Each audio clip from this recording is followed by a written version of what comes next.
the story of an American air operation. One small campaign in the greatest aerial offensive of this war. In a sense, it is more than the story of a military operation. These planes, high in the skies over Germany, were a symbol of the unshakable unity of the Allies in their determination to fight together until victory and peace had been achieved.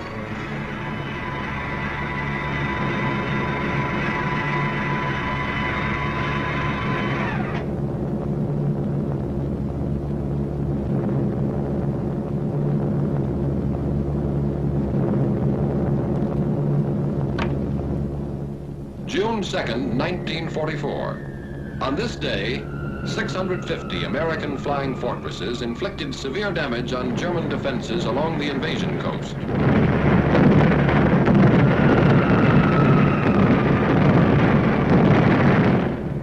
Farther north, 300 American liberators bombed military installations in German-occupied northwestern Europe.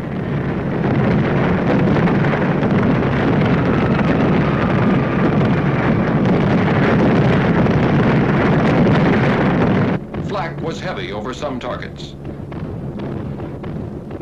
8 of our planes did not return to their bases.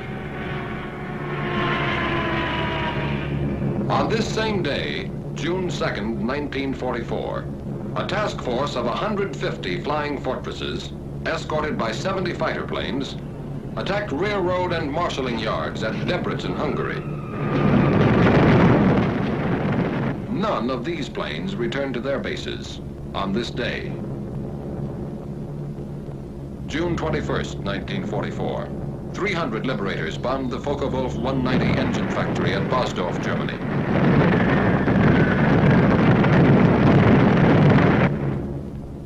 An hour later, 800 flying fortresses attacked targets at Berlin, Germany. Damage was inflicted on railway stations, freight yards, and factories. Bombs were also dropped on the ministries of war and propaganda, as well as Gestapo headquarters. Over all these targets, flak was intense and accurate. Interception strong and determined.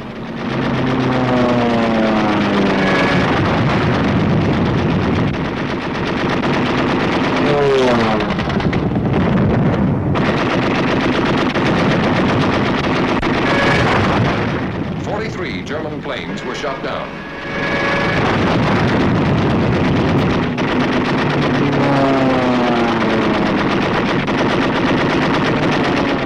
"38 of our own planes did not return to their bases.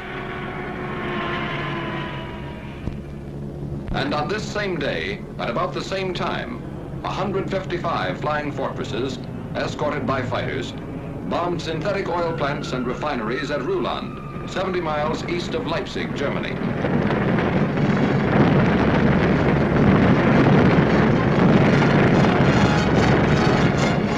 As on June 2nd, none of these planes returned to their bases on this day. This was not a coincidence, and these planes were not lost in action. This had been decided 6 months before, on December 7th, 1943, when at Tehran, the leaders of the 3 major Allied powers had declared their complete agreement as to the scope and timing of operations from the east, west, and south. Operations from the east, west, and south. Operations on land, on sea, and in the air. The USSR agrees to furnish bases in Russia for the use of the U.S. strategical air forces in Europe, such bases to be used for shuttle bombing operations. Operation Titanic. Shuttle bombing. With American air bases in Russia, our bombers based in England and Italy could attack objectives in Central Europe, the Balkans, or Eastern Germany, land in Russia, refuel, reload, and bomb additional enemy targets on their return trips to their home bases. Operation Titanic. A triangular superhighway in the sky. With shuttle bombing, flying distances from England to some extreme points in eastern Germany and Poland, and from Italy to some points in German-occupied Hungary and the Balkans, would be reduced by a third. Reduced flying distance means reduced danger. For while planes on the shuttle route would have already landed, planes making the round-trip run still have to face flak, interception, or engine failure.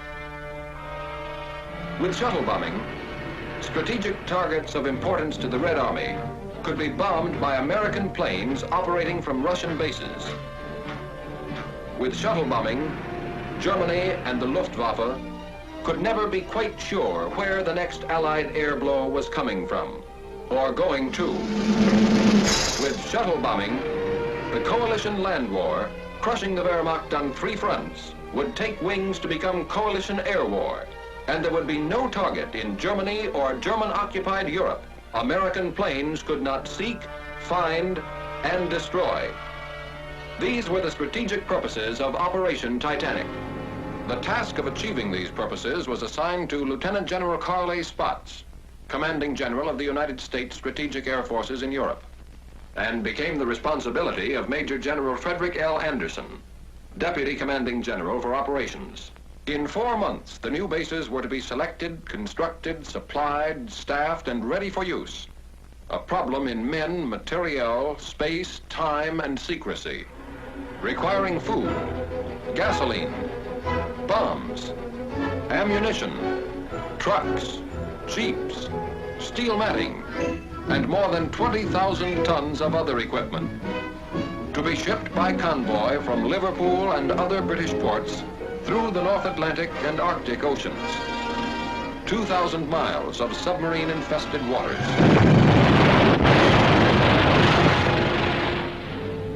Then from Murmansk, the Soviets' Arctic ice-free port, by rail.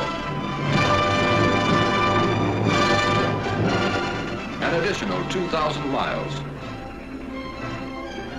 Radio equipment to be flown by ATC from the United States to Russia.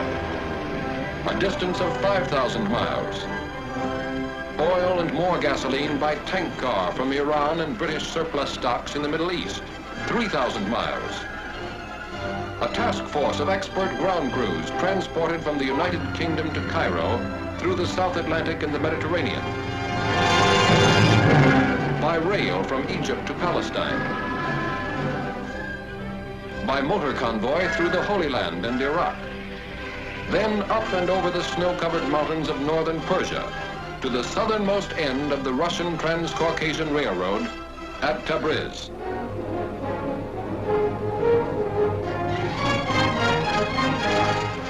Finally, by special train over the Caucasian Mountains to their new headquarters somewhere in Russia. A secret journey of more than 7,000 miles. By the end of 4 months, the bases were ready. And Ambassador Averill W. Harriman and Major General John R. Dean, head of the United States military mission at Moscow, landed on the first American airbase on Russian soil.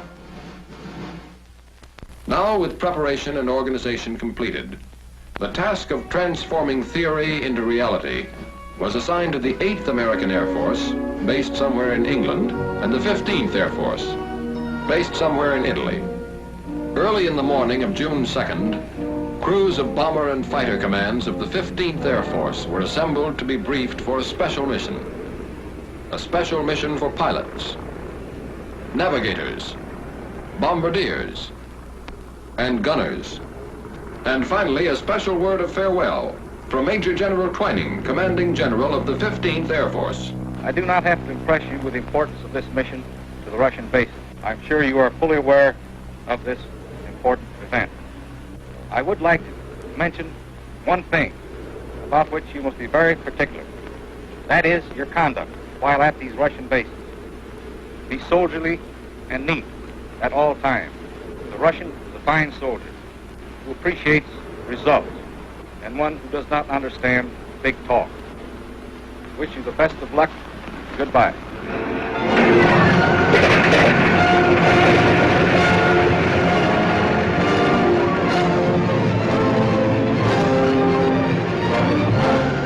At 0600 hours, the bombers took off.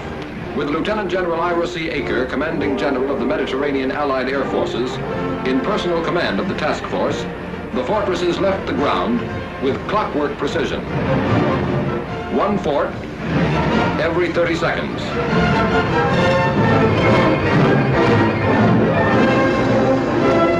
At 0630 hours, their fighter escort followed them into the air.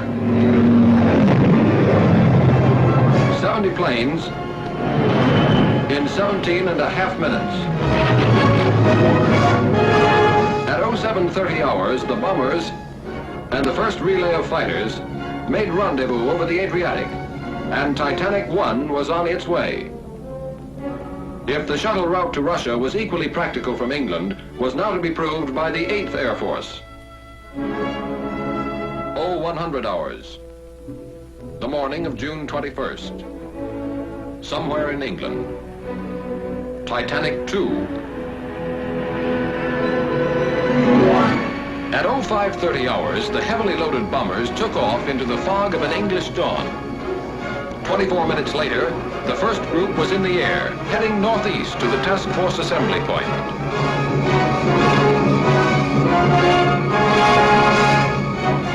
At 0800 hours, 2 by 2, the last relay of fighters left the ground.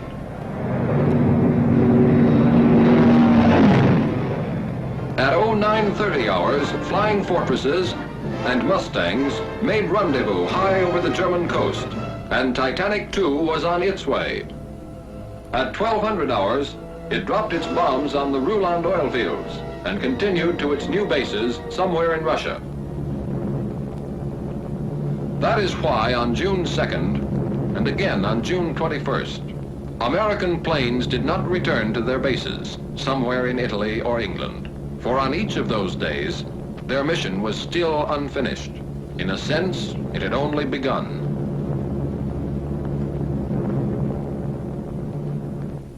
$1,500 hours. What was left of our target was a good 3 hours behind us.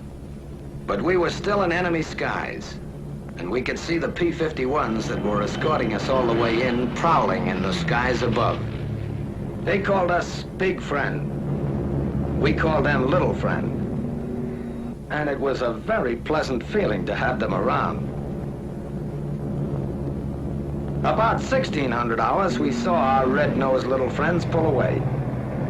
A couple of minutes later, our navigator, the little man with the big maps, made with the instruments, and gave us the good word. Navigator to crew. Navigator to crew. It won't be long now. We're over Russia. Over Russia. From the sky, all countries look alike. But this was friendly country. That meant no more flak, no danger of interception. Solid ground not too far away.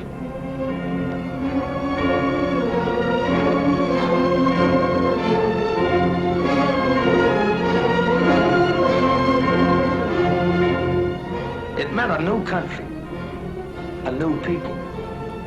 Allies we'd heard about, read about, but never seen. How do you get along with people you can't even talk to? Would we like them? Would they like us?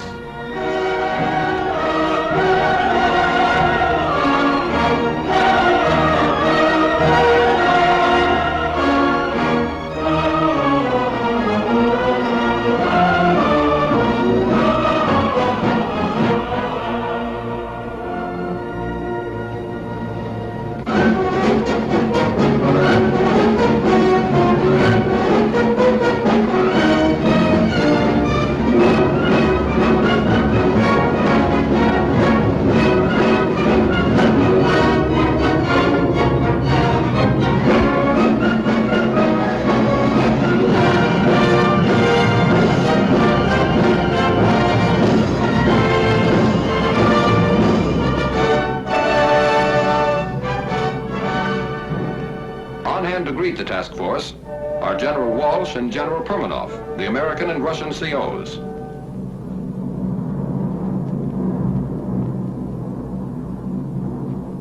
Coming in, Base X looked like any other American airfield. Neat rows of GI tents. Runways dotted with B-17s. Ground crews at the edge of the field, their faces to the sky. One difference, though, the ruins all around the base. A silent reminder that enemy boots had marched in two directions here quite recently.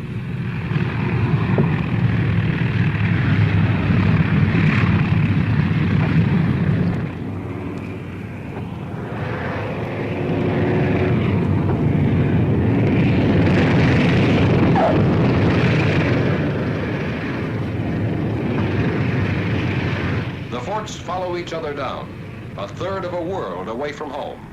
Wheels made in Akron touch steel matting made in Pittsburgh on an American landing field in Russia.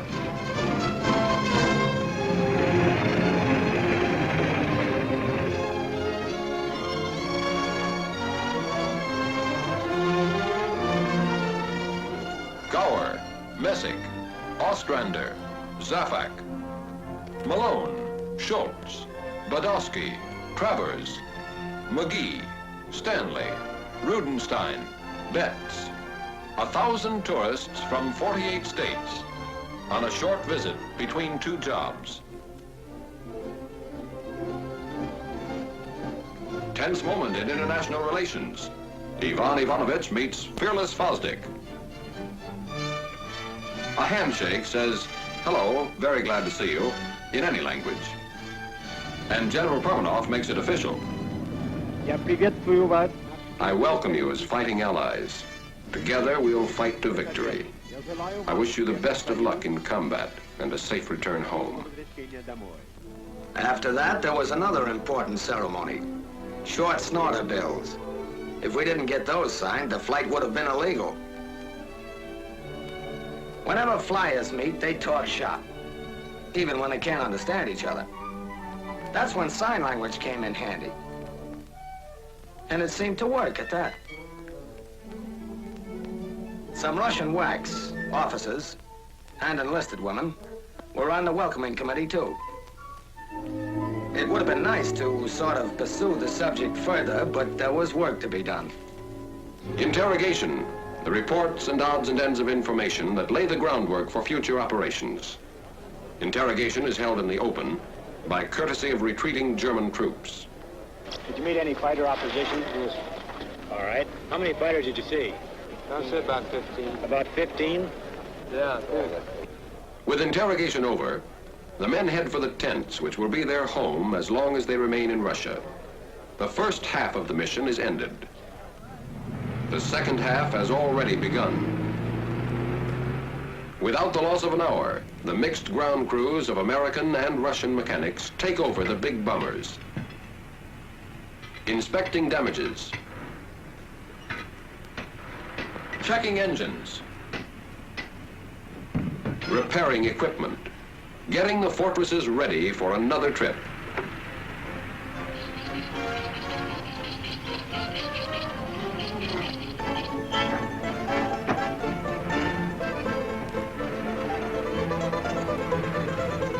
Okay. Spasiba. Kuchnia. Kuchnia stands for kitchen. Kitchen stands for chow. And even in Russia, you stand in line for it. On KP duty, Katya, Manya, and Olga. Not Buck or Eddie or Pete, but soldiers too. And darn good cooks to boot, who cooked and served our supper. Hutch. Pujolista. K-ration, with a Russian accent. And Spam a la Stroganoff. The coffee was hot. That's about all you could say for it. The name was Mashinka. Back at the field, the ground crews stayed with the bombers as long as there was light, making sure that nothing happened that shouldn't when the B-17s went up again. 2100 hours, 9 in the evening, somewhere in Russia. It's noon in Leominster, Massachusetts, lunchtime. It's 10 in the morning in Paragould, Arkansas. The sun is climbing high. In Los Angeles, California, the day is just beginning. The same day, just ending, somewhere in Russia. Small world.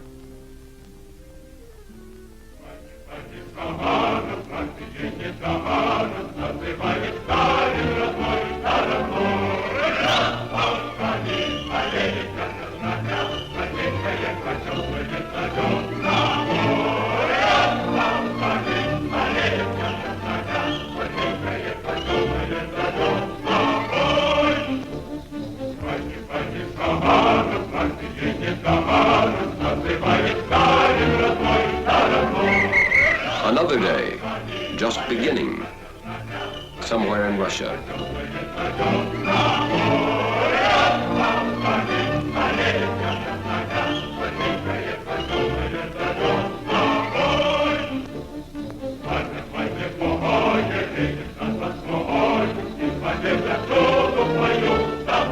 Another working day. Another day of war. At headquarters, American officers headed by Colonel, now General Albert A. Kessler, and their Russian colleagues plan the next mission. Objective, the destruction of one of several strategic targets in the path of the Red Army. The target is selected. Weather permitting, mission tomorrow. A task force of this size needs gasoline, more than 350,000 gallons of it. Ammunition, more than 1 million rounds. Bombs, more than 500 tons. And more than 50,000 American and Russian man-hours of servicing and preparation. While the ground crews got the forts and fighters ready, our time was our own. Some of the fellows took advantage of a sunny morning and put on an exhibition of the national pastime. Some thought they'd teach the Russians another American pastime.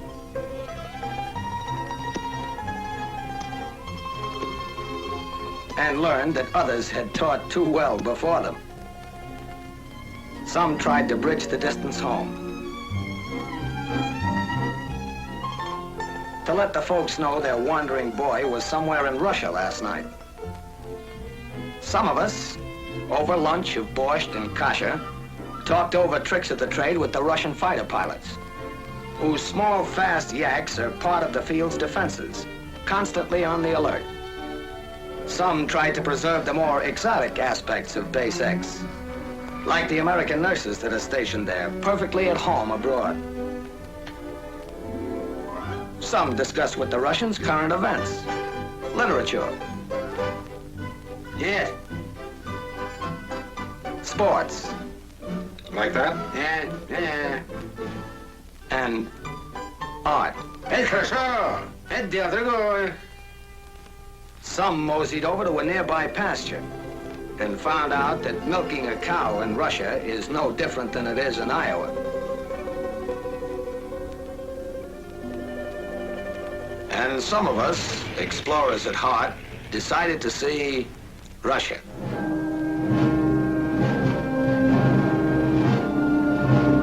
The town near the base is a market center for the adjacent farming district, and a fair was held each year along its main street.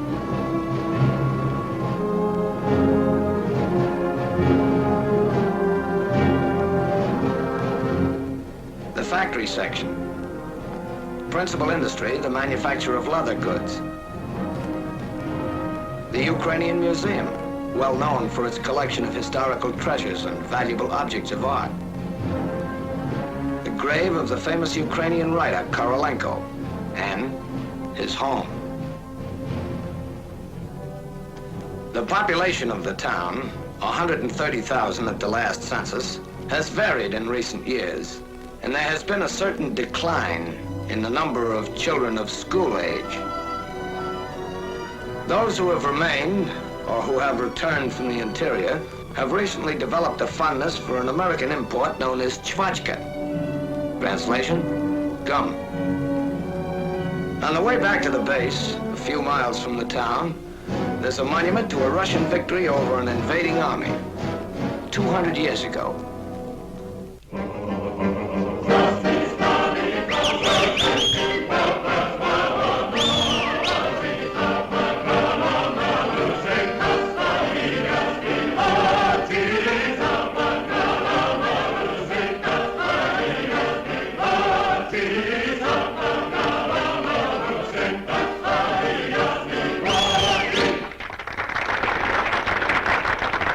Следующий номер. Украинские народные песни в исполнении хора имени Шевченко. Next number. Ukrainian folk songs by the Shevchenko choir.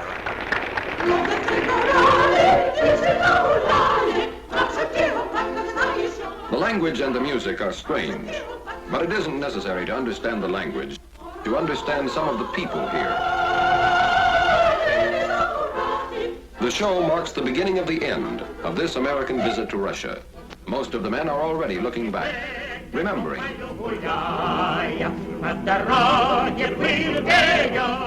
Lieutenant John Morris, navigator of Nanticoke, Pennsylvania, who has the Distinguished Flying Cross and the Air Medal with 4 clusters, was particularly impressed by the medals worn by the Russian soldiers. They don't wear ribbons like we do, but the actual medals. Practically every Russian soldier I ran into was loaded with decorations. Captain Percy W. Stressing, pilot of Rochester, New York, thought the show explained a lot about the Russian people. Those Russians sure like to sing and dance. One of the numbers was kind of a tap dance. I think the Russians resemble Americans in a lot of ways. They've got a great sense of humor. They can laugh and enjoy everything, even though their whole country is in ruins.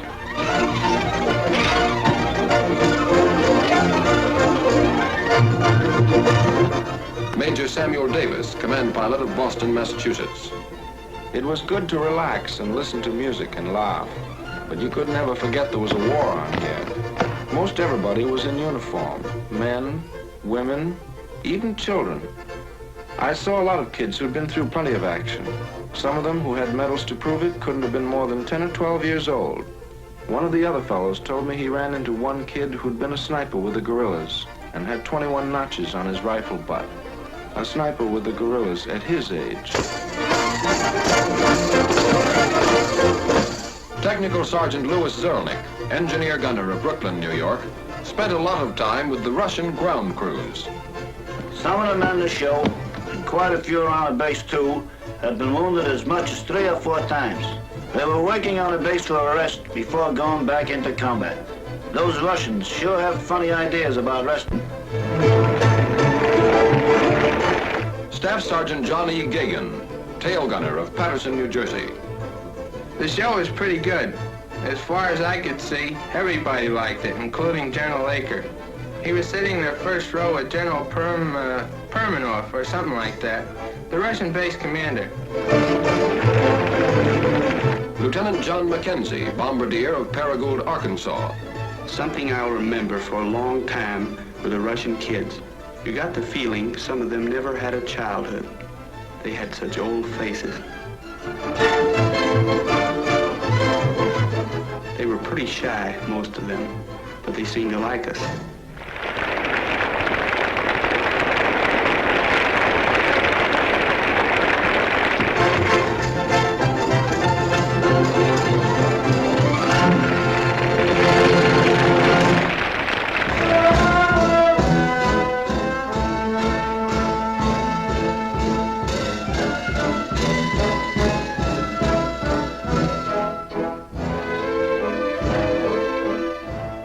Sergeant Clinton Miller, engineer gunner of Montvale, New Jersey.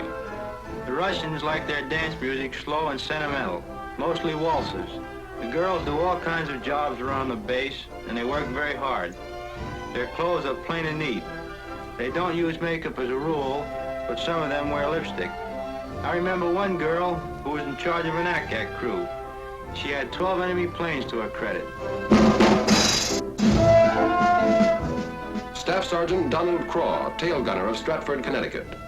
The music at the dance was on the corny side, but the girls are nice. I met a girl from Leningrad whose father was a general. She taught me some Russian words, and I taught her some American slang. It didn't take long before I was saying, "Horror-shaw," and she was saying, "Okay, bud."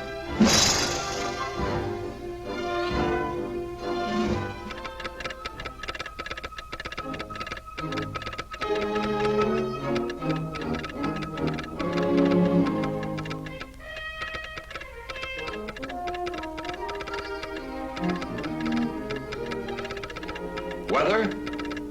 Okay. Take off 0900 hours. Taxi out 0845. Stations 0840. Briefing 0600 hours. Briefing. 0R 1320.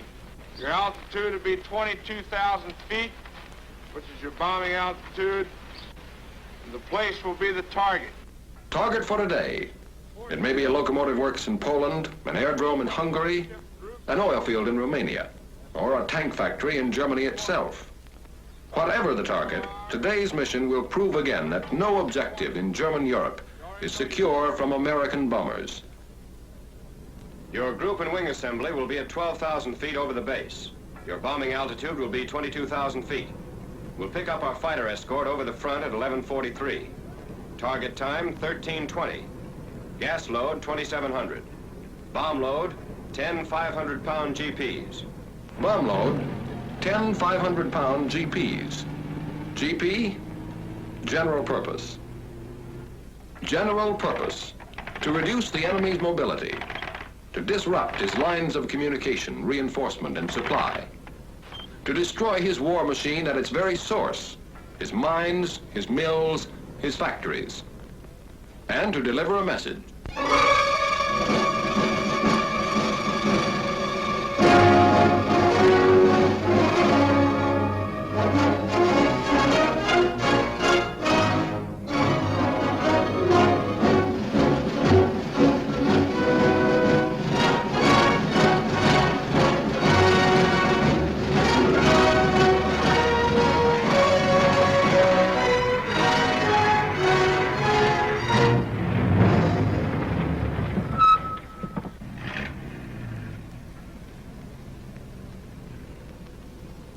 До свидания и счастливый путь. That means good luck. We'll be seeing you.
During the summer of 1944, 3,800 American planes made the shuttle run to and from Russia over this aerial highway.